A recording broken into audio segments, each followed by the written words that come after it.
Okay, so we're going to go into the next chapter, chapter 4, I think.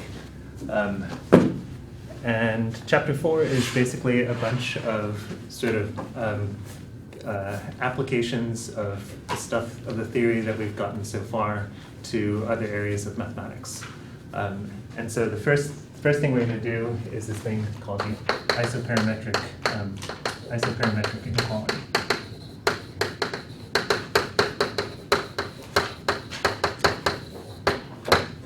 Okay, and basically what this says is that if you have a simple closed curve, then the way that you can enclose the greatest area is to make this a circle. Okay, so that's kind of intuitive, I guess, but the proof of it involves using some Fourier series. Okay, so quickly, I'm just gonna review some terminology from Calc 3. We have you have a map going from an interval into R1. Into R2, excuse me. You have a map. You have a map from an interval into R2, and you assume that it's continuously differentiable. So you assume that it's continuously differentiable, and that the derivative is never zero. Okay, and in that case, we call this thing a parametrized curve. So a parametrized curve.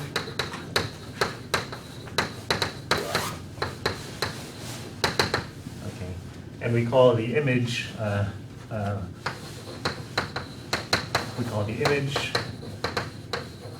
of gamma a curve, which will typically denote by capital gamma. We say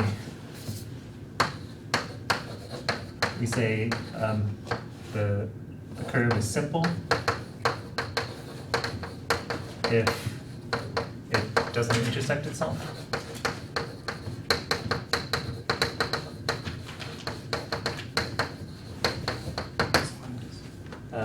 And we say that it's closed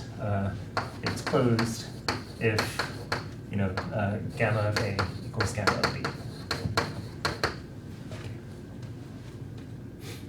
Okay, so just things that I'm sure you've seen from in Calc 3 or at some place, right? Just curves. Okay.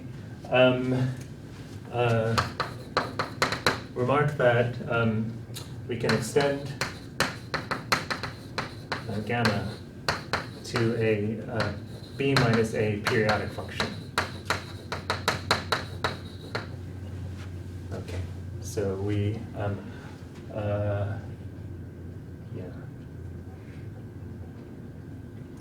I guess in the case that gamma of a and gamma b are equal. So if gamma a and gamma b are equal, then we can extend it to a periodic function. Okay. Okay. Other things that you may recall from calculus. So definition. We define the length of the curve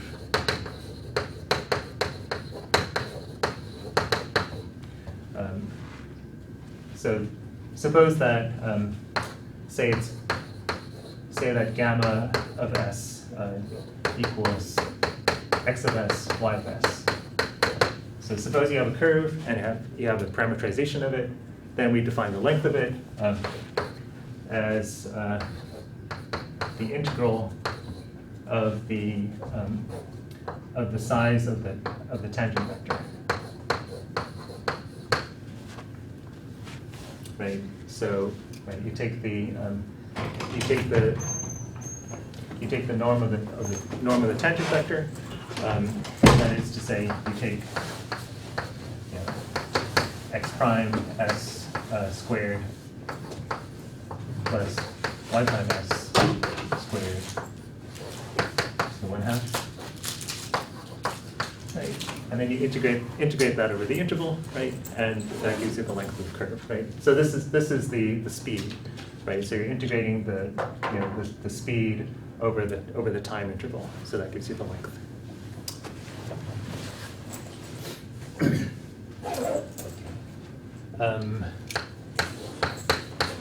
Another thing that you probably recall, if you have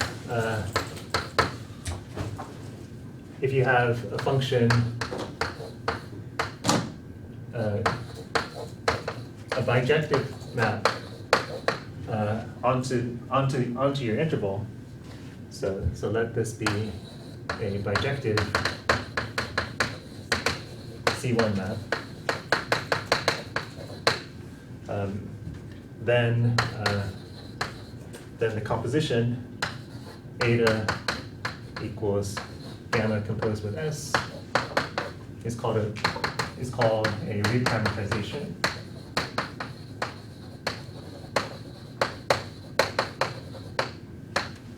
Of gamma.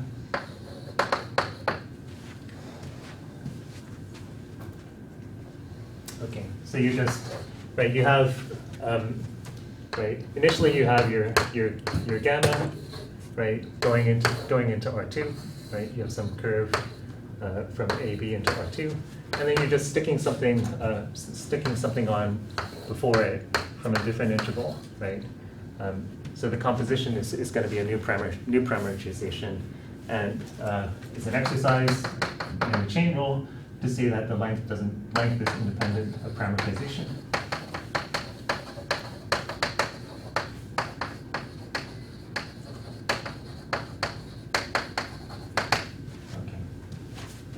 So, and it's another exercise to see that, no, let me see it this way. So, another definition. If the size of the tangent vector is constantly equal to 1, we call eta the Arclength parametrization.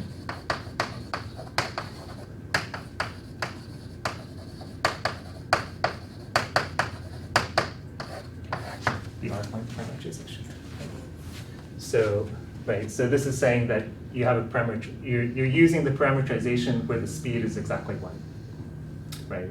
So that the distance traveled is the same thing as the time passed. Okay. And it's an exercise, you probably saw it back in Calc 3, that you can always create an Arclength parametrization. If you have a parametrization, then you can sort of change it so that you can get an Arclength parametrization out of it. Okay, so this is all stuff from Calc 3. One last thing.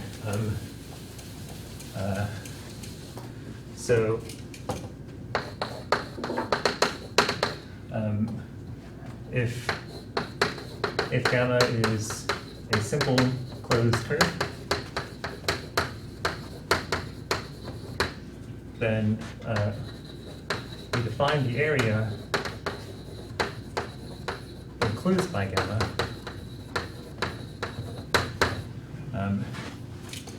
in kind of a weird way. We'll define it as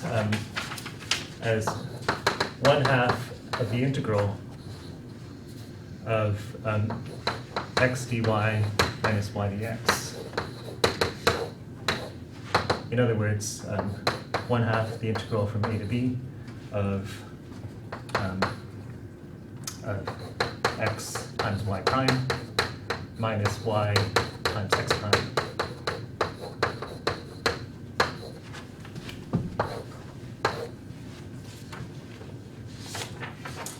Okay, so this is something you probably saw back in Calc 3. This is from Green's theorem, right? That this thing is the area.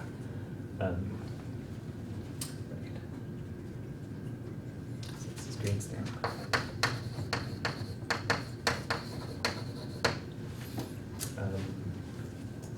Yeah. Okay. You may be amused to know that after Green's theorem became known, people developed these small machines called planimeters that were used by architects so it's just this object with a bunch of gears and stuff, and you run it over a curve, and it tells you the area inside the curve by doing a line integral over the over the curve. I have one in my office somewhere. Yeah, I bought it. I spent a few months trying to get one on eBay, and eventually was able to get one. Yeah. Okay. So anyway, this is all stuff that, yes. In the second part of the formula, the x and y are the first and second components of the function defining gamma. That's right. So gamma, which is parametrized by x, y.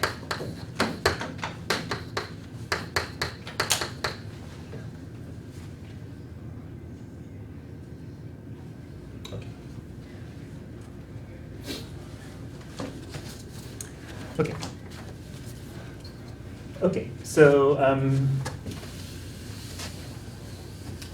so now that was now let's get to the actual. That's the background. Now let's get to the actual result. Okay, so here is the isoperimetric inequality.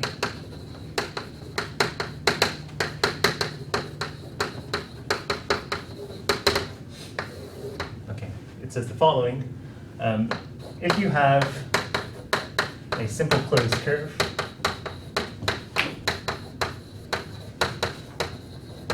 and the length is denoted by L, then the area A enclosed by gamma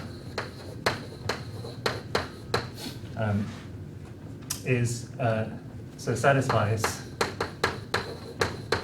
the following inequality. It's going to be smaller than L squared over 4 pi. So it's controlled by the length squared over 4 pi. Further, equality holds if and only if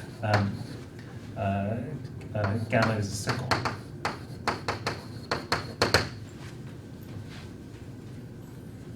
Okay.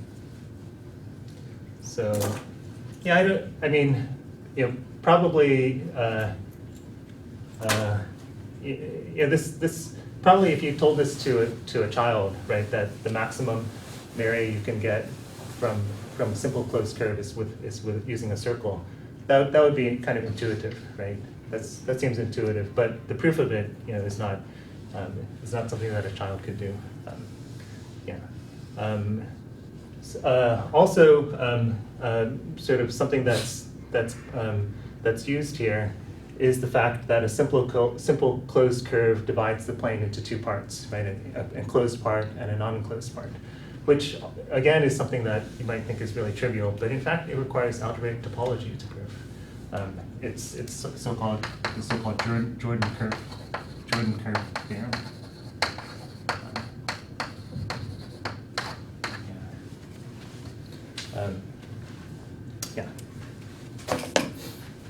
Okay. So that's the theorem, and the proof, of course, relies on Fourier series, or results from Fourier series. Okay. So first off, without loss of generality, we assume that the length is 2 pi. So we scale the plane so that the curve is of length 2 pi. Okay, so right. So the proof involves basically taking taking facts about the curve, and then translating them into facts about the Fourier coefficients using Parseval's inequality. Okay. So the main tool, our main tool, is going to be Parseval's inequality. Parseval's inequality, right? Which says that the L2 norm of the function is the same thing as the little L2 norm of the coefficients of the Fourier series coefficients. Okay. So first thing you do is you say, okay, so let gamma xy be the Arclength parametrization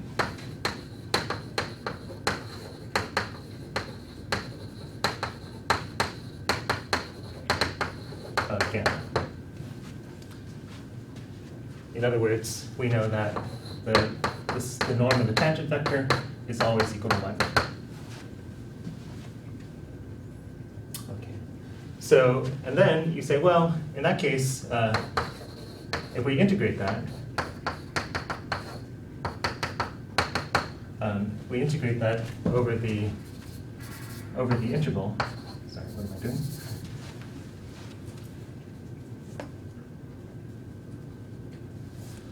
Oh yeah, what am I doing? AB is going to be, we're going to take AB to be 0 pi, 0 2 pi, right? Because we're using the Arclength. We're using the Arclength parametrization. Okay. Right. So what do we know? We know that this integral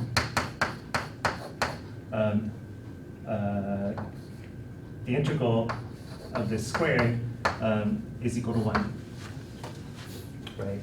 In other words, 1 over 2 pi integral from 0 to 2 pi of x prime squared plus y prime squared ds is equal to 1, right? But that tells us that what in the language of L2, that tells us that the L2 norm of x prime squared plus the L2 norm of y prime squared is equal to 1.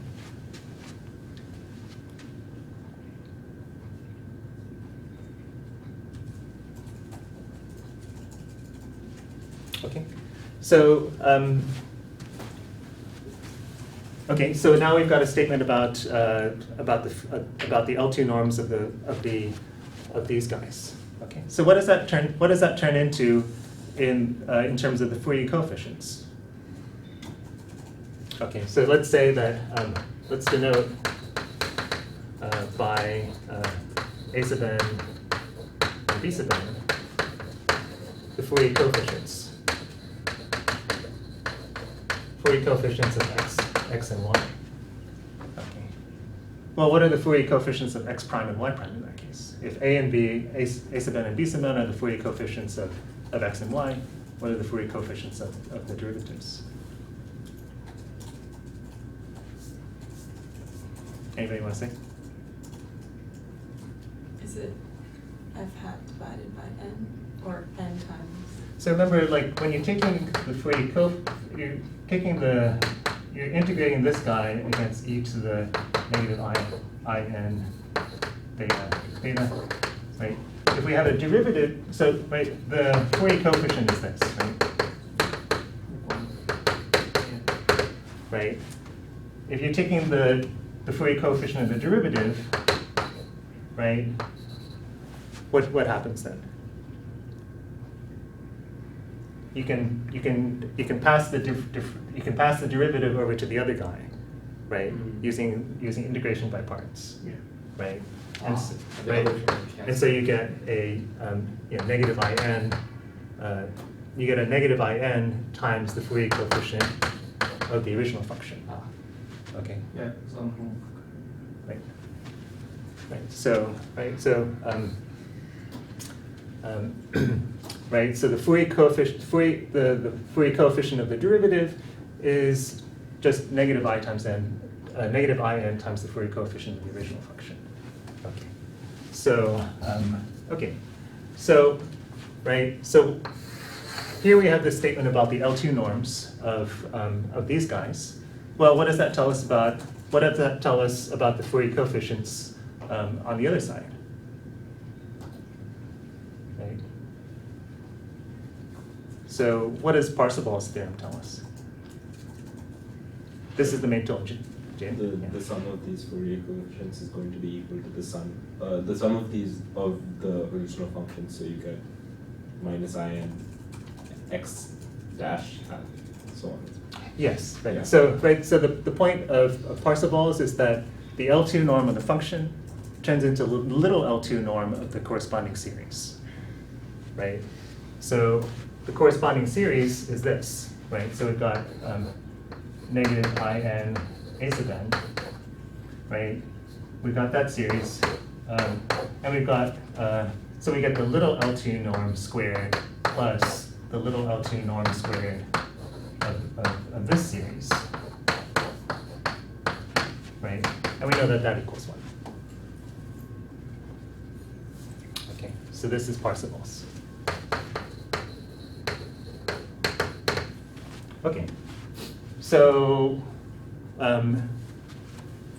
right, so what does that tell us? I think this result, I think I'm going to make you guys do. Okay, so what does this tell us? This tells us that, you know, if I just spell it out, this tells us that summation, you know, in a sub n squared to the 1/2 plus summation I b sub n squared to the 1/2 equals 1. In other words, n squared summation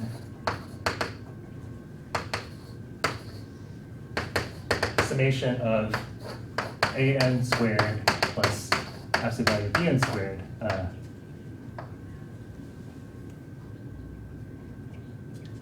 sorry, these should not be halves because we squared it already, right? Equals 1.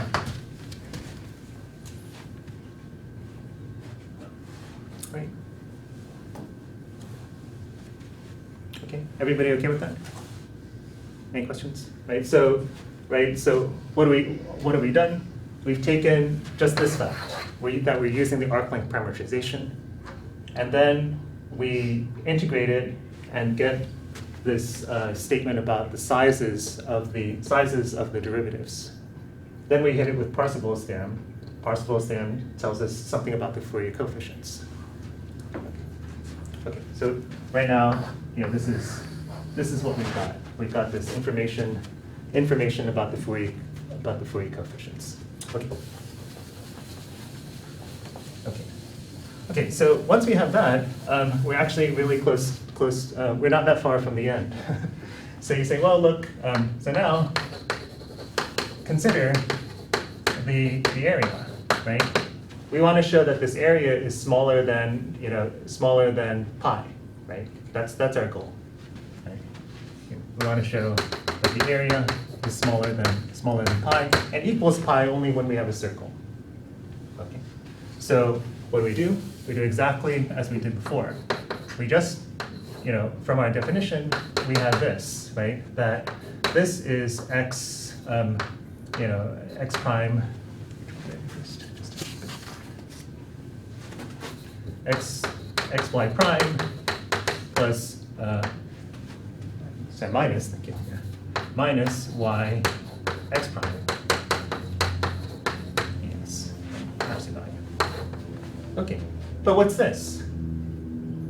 This is the a area. Oh, sorry. Well, yeah, this is the area, but no, from the Fourier series perspective, what is this? The inner product. This is an inner product, right? This is an inner product of one function against another function, right? Remember that these guys are real. So yeah, don't forget x and y are real valued. So this is one function against the conjugate of the other function, which is just the function because it's real, right? So this is right inner product. Well, not quite. I mean, if you fix it up a little bit.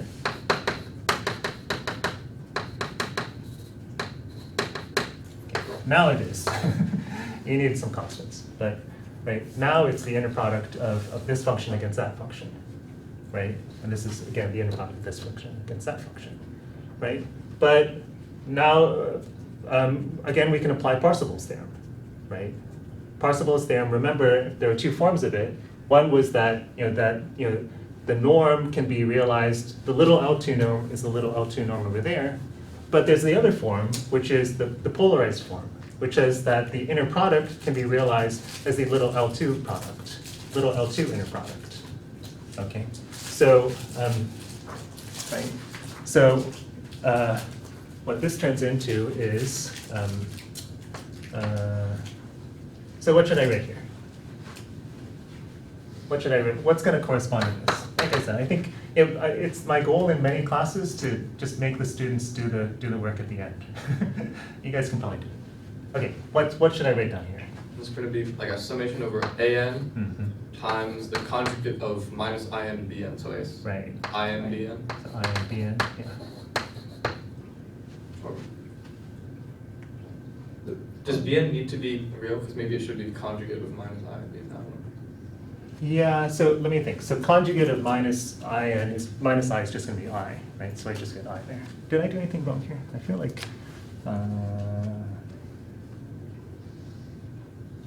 just conjugating bn maybe, right?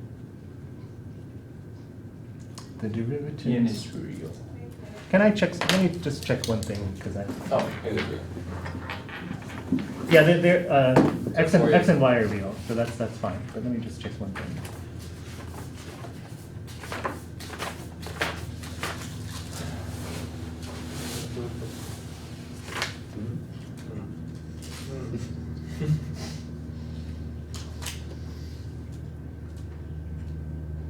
Okay, actually I have something wrong here, which is that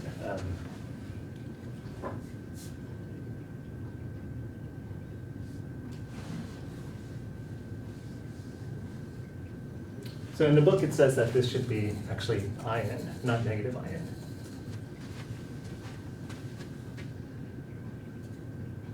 Right, of course, because we're... Oh, because the integration by parts puts negative. It's on the bottom, yeah. It's minus in on it, yeah. Yeah. And it's minus negative Yeah, that's right. Okay, thank you. Okay, so yeah, so okay, so now we have a minus here, right? Because we're integrating this guy against the conjugate. We're taking the inner product. We're doing this guy against the against the conjugate of that guy, right? Right, and right, and similarly, we're going to get bn minus in an here, right? Those guys, yeah, that's it. That's it. Right. Okay. Oh yeah, and we should have. I'm sorry. We should have conjugates on because even though the series, even though the function is real, the Fourier coefficients might be complex. Okay, so we get pi times this thing. Okay, and then using the triangle inequality, we see that we can get this to be smaller than summation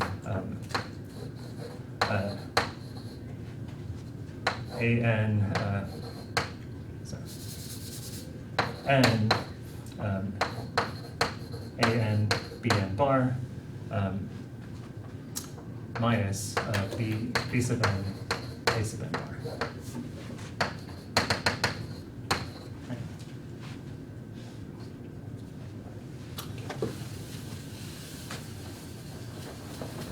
Okay. Okay. So at this point, we're going to apply the triangle inequality. We say a sub n b sub n bar minus b sub n a sub n bar is controlled by twice a sub n b sub n. Right. Each of these things is smaller than the product of the absolute values, add them together, and then we use the standard quadratic inequality to see that this is smaller than a n squared plus b n squared.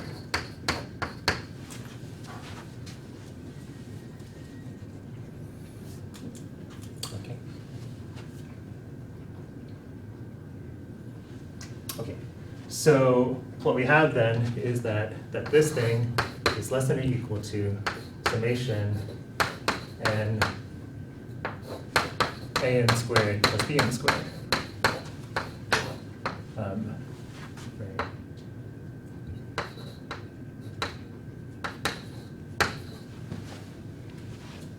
Okay.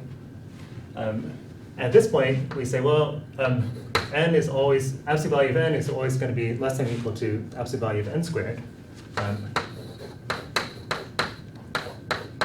So we get this. Oops, I've forgotten my pi.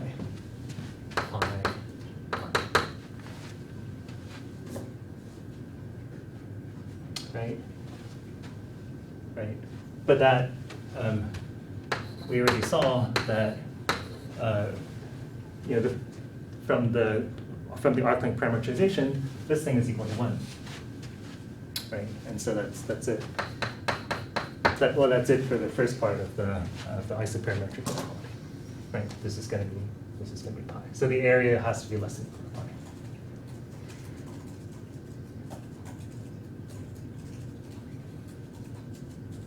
Okay. Okay. I don't know. Is this boring? I don't know. Yes. Kai. How would equality hold if we always have to switch between norm n and norm n squared? Or yeah. So now comes the kind of fun part. You say, well, that equality holds if and only if this is going to be a circle, right? So for equality to hold, all of these inequalities have to be equalities. Okay. So let's do that part. So claim a equals pi if and only if gamma is a circle. Okay. So the proof is that, well, for equality to hold, all inequalities must be equalities. Okay. And so this is just going to be trig identities all the way? Sort of, yeah. there are going to be, we are going to use some trig identities. Yeah. Okay. Yeah. So Okay. So first off, we look at this pair, this inequality from here to here, right? So for this to hold true, then the only let me just call it this thing star, this thing star. So for star to hold, a sub n and b sub n must all be 0 for n in absolute value bigger than 1. Right? All these guys must be 0 because if n is bigger than 1, then n squared is strictly bigger, right? And then we have an inequality here.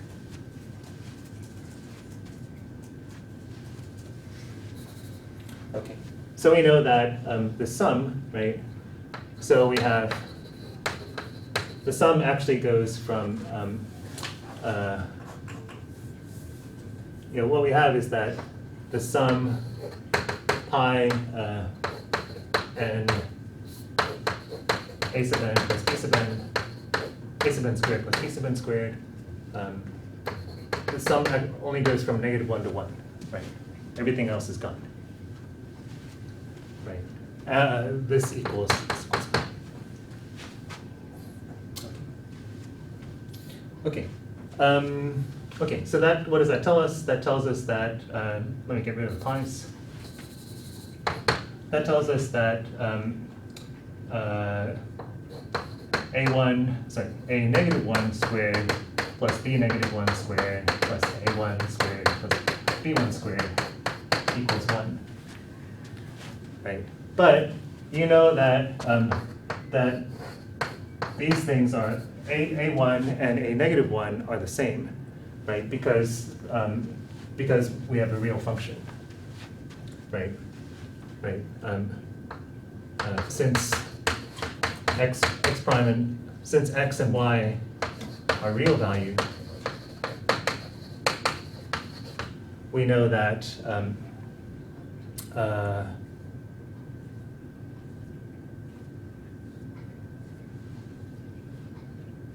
the sizes are the same, right? Yeah, we know that. Sorry, we know that a1 equals a1 conjugate. Sorry, I said it wrong. They're not the same. They're conjugates of each other. Wait, what about a0? A0 we don't worry about because yeah. we have n here, so that gets killed off, right? So a1 equals a -1 conjugate, b1 equals b -1 conjugate, right? Right? Is that okay? Okay. So in fact, what this says is that twice it says that a1 squared plus b1 squared equals 1/2.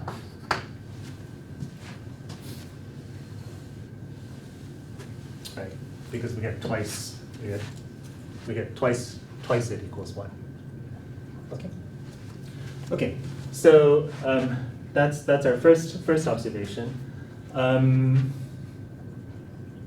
Okay. Second thing we notice is that for this to be true, right? Call this double star, right? For double star to be true, for double star to hold, we need an squared minus bn squared to be equal to 0, right?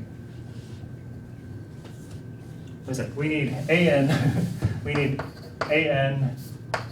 minus bn in absolute value quantity squared to be equal to 0, right?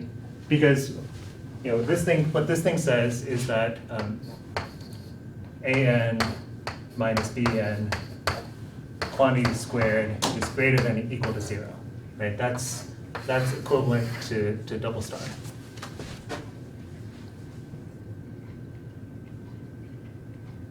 Right? Right. Where does this inequality come from? It comes from this observation. For this to be equal would mean that this has to be equal. Okay. And so that tells us that, in fact, the size of an equals the size of bn.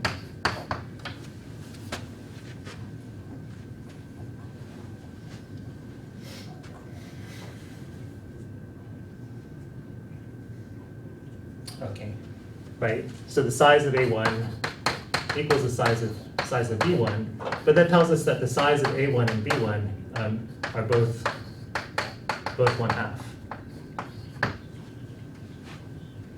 right? Because twice the size of the square is going to be 1/2, right? So from here, so this fact plus this fact give us this.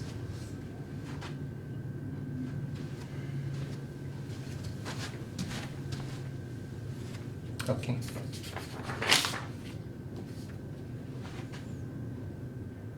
Okay. So what can I erase and what can I not erase?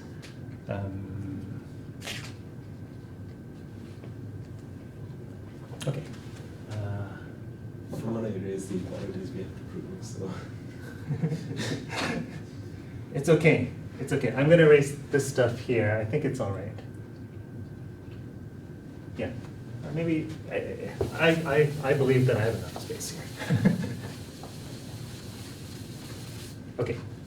Okay, so what do we have at this point? That the coefficients are all of size 1/2, right? And so that tells us that A1 must be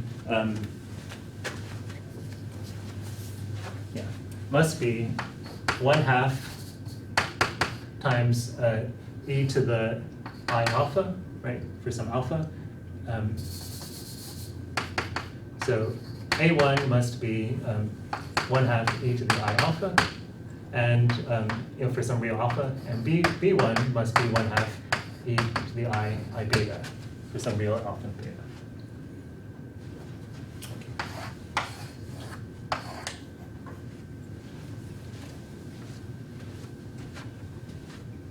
Okay, so let me just remind us where we are, right?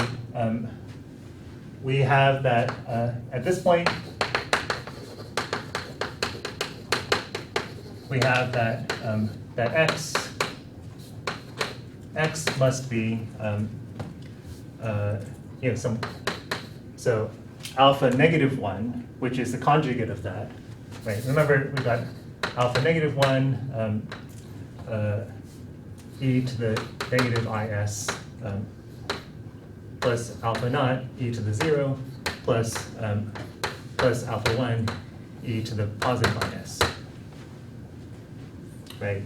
So what this is looking like right now is 1/2 e to the I alpha e to the negative is plus a naught plus it should be negative, sorry, plus 1/2 e to the I alpha e to the is.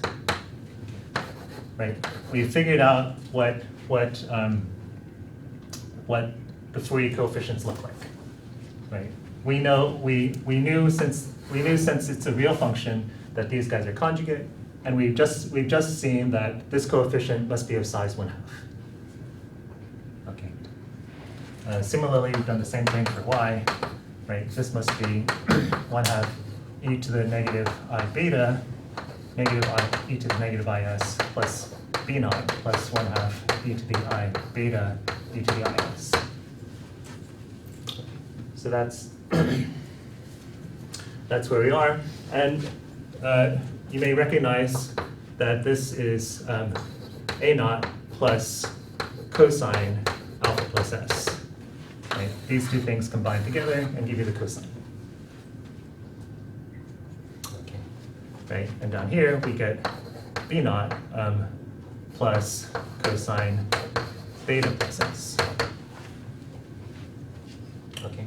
So, right, at this point our parametrization is looking pretty good, right? We get alpha naught plus cosine, a naught cosine alpha plus s, b naught plus cosine beta plus s. Right? What we would like is this to be sine. Okay, so,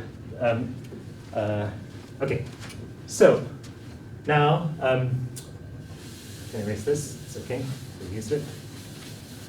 So let's show that that actually is a sine by saying, look,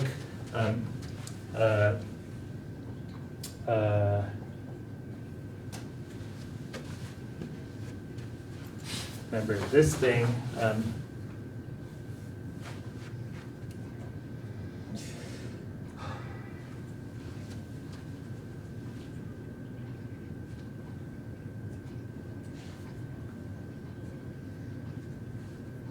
right, we have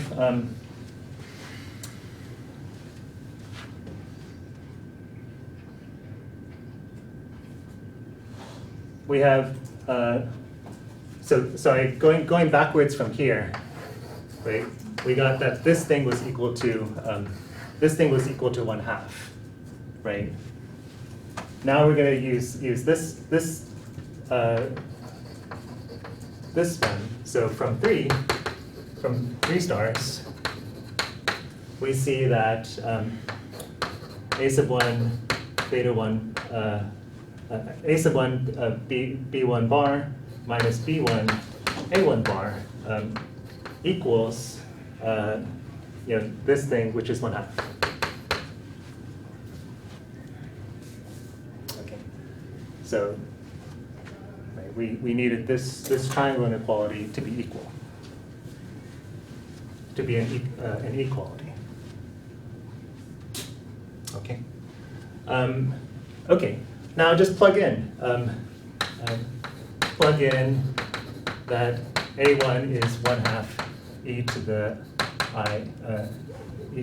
I alpha, and B1 equals 1/2 e to the I beta.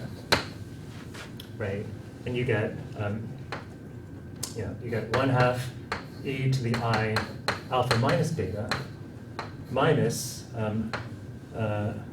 1/2 e to the negative I alpha minus beta equals 1.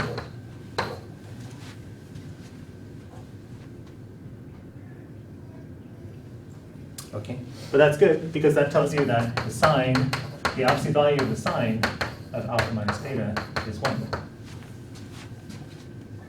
Okay, in other words,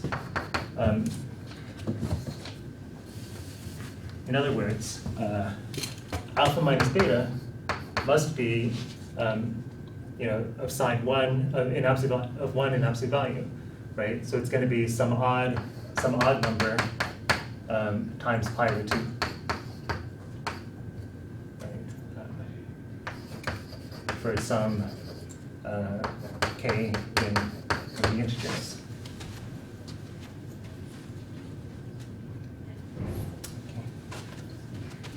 Okay, so,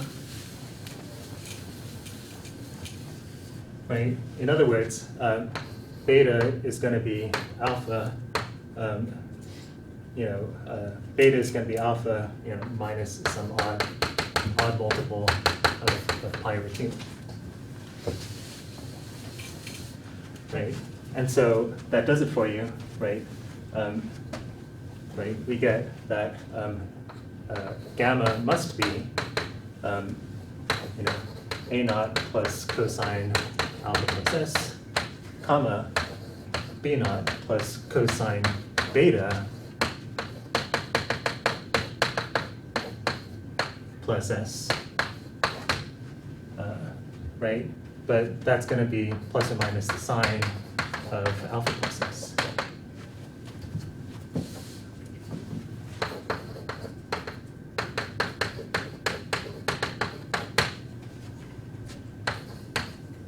Right? In other words, a circle centered at alpha naught beta 1.